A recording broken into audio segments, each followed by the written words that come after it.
ఆ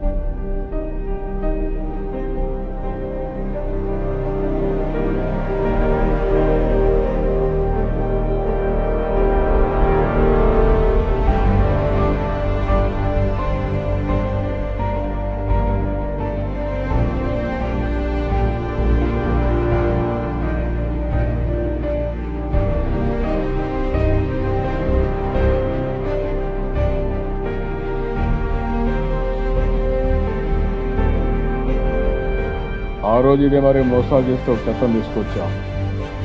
ఆ చట్టం మీకు ఈరోజు ఉపయోగపడింది. ఆంధ్రప్రదేశ్కు రాబోయే రోజుల్లో మోసాలు కాకుండా మంచికి మారుపేరుగా ఈ రాష్ట్రం ఉండాలి. సమాజం బాగుంటే దానివల్ల మనం కూడా బెనిఫిట్ అవుతాం. అదే సమాజం బాగాలేకపోతే మనం నష్టపోతాం.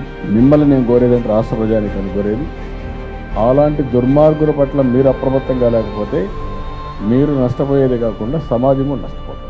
ఈ డబ్బు నాకు అందజేసినందుకు చాలా ఆనందంగా ఉందని తెలియజేస్తున్నాను.